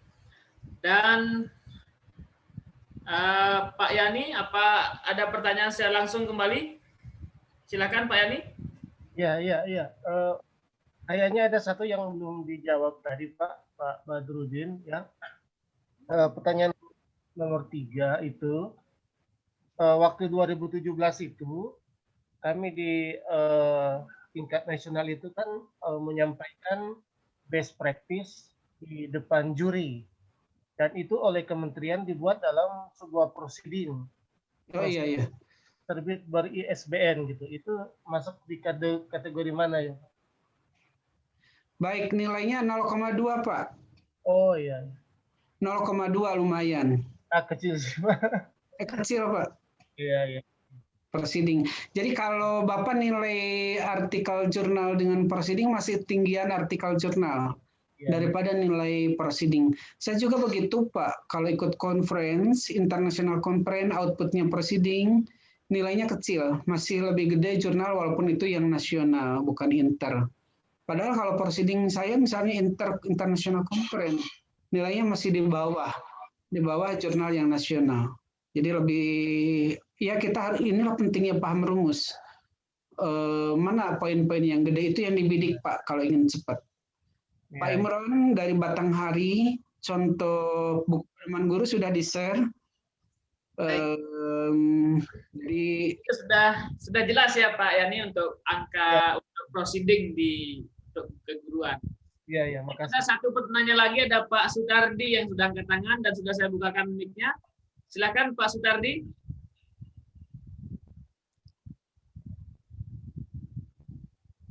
Pak Sutardi, silakan. Belum connect sepertinya nih. Sekali lagi Pak Sutardi, silakan. Atau Bapak Ibu yang ingin bertanya secara langsung. Pak Imron dari Batanghari Jambi. Silakan Pak Imron untuk secara langsung menyampaikan pertanyaannya.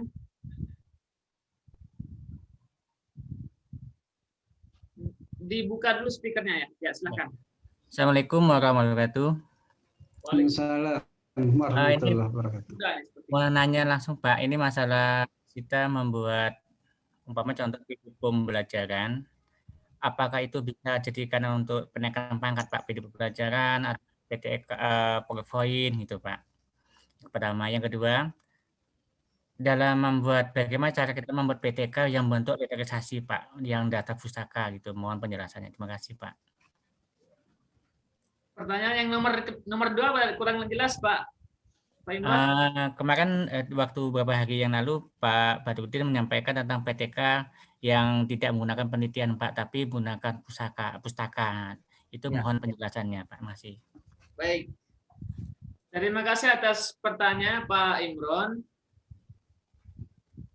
Bisa saya jawab yang saya jawab duluan ya Pak Dokter, terkait dengan Untuk karya tulis ilmiah, Bapak, karena memang ada pendapat yang mengatakan bahwa di pandemi ini kita tidak sulit untuk menggunakan PTK yang secara langsung, atau kita ambil data secara langsung di lapangan. Tapi masih banyak metode-metode yang lain atau pendekatan-pendekatan yang lain yang Bapak bisa gunakan. Antara lain kita bisa menggunakan telah pustaka atau penelitian pustaka.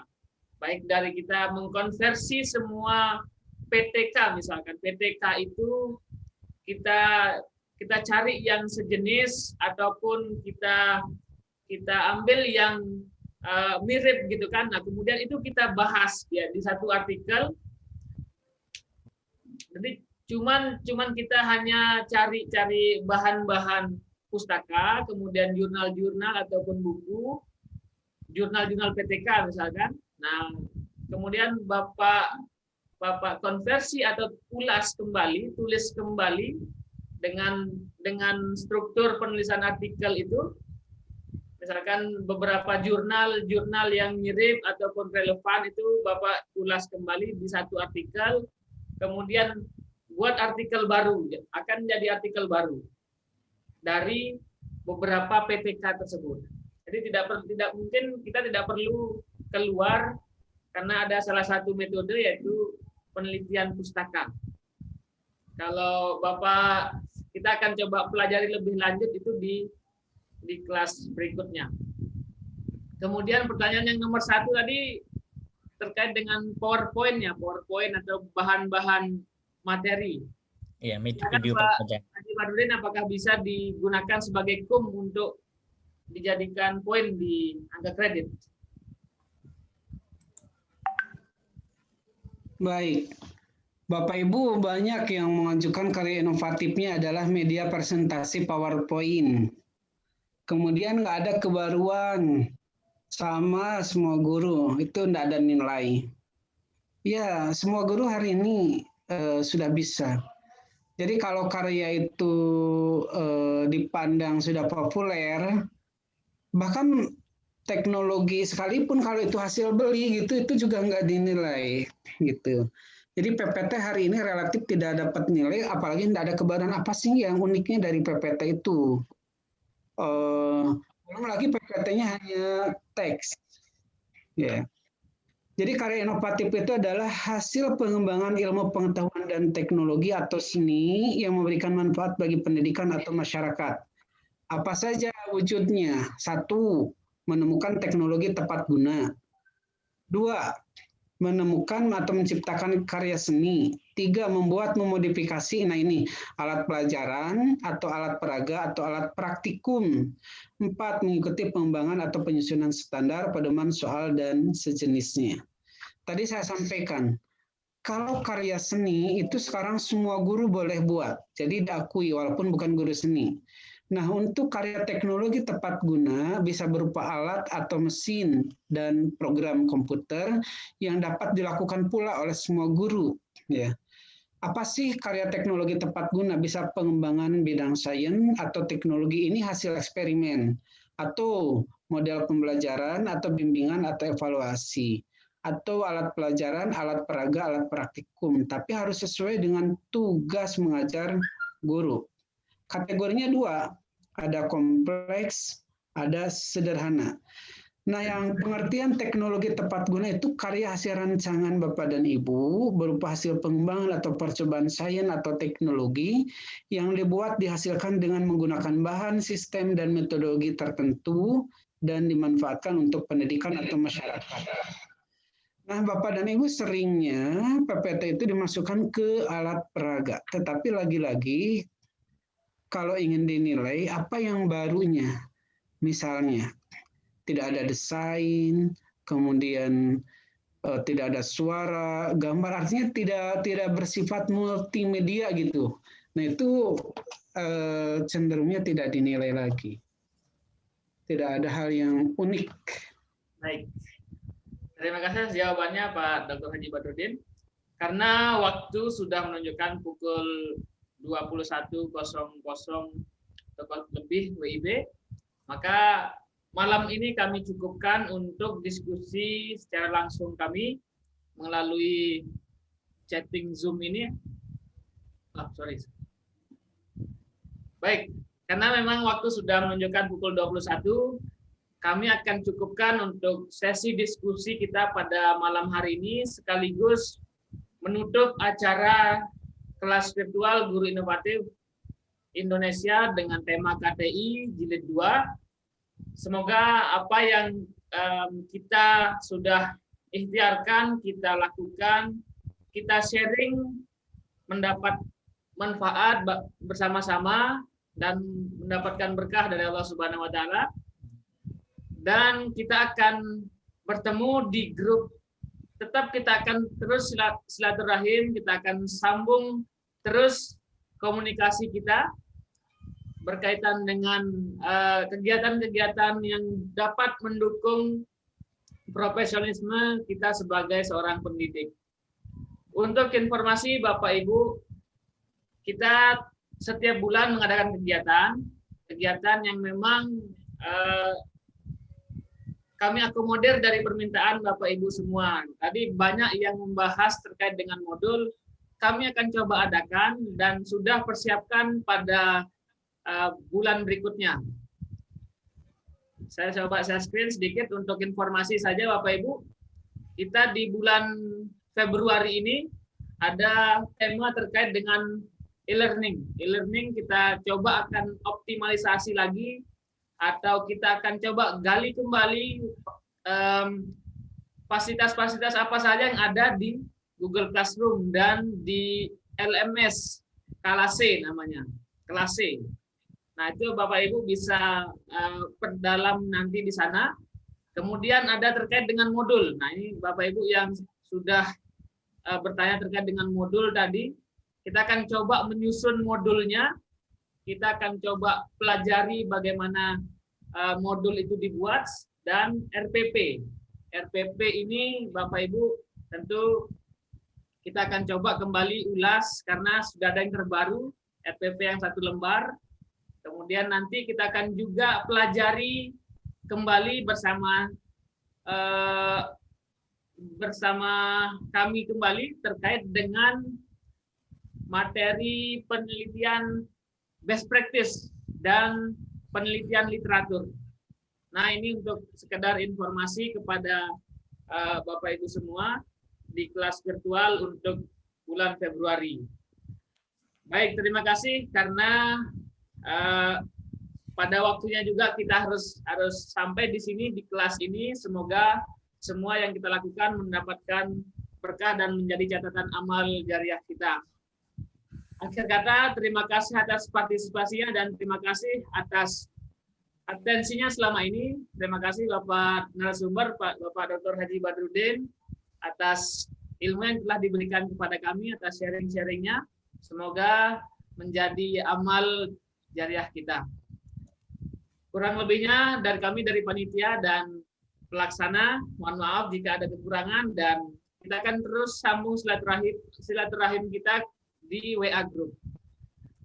Assalamualaikum warahmatullahi wabarakatuh dan selamat malam dan salam sejahtera untuk kita semua.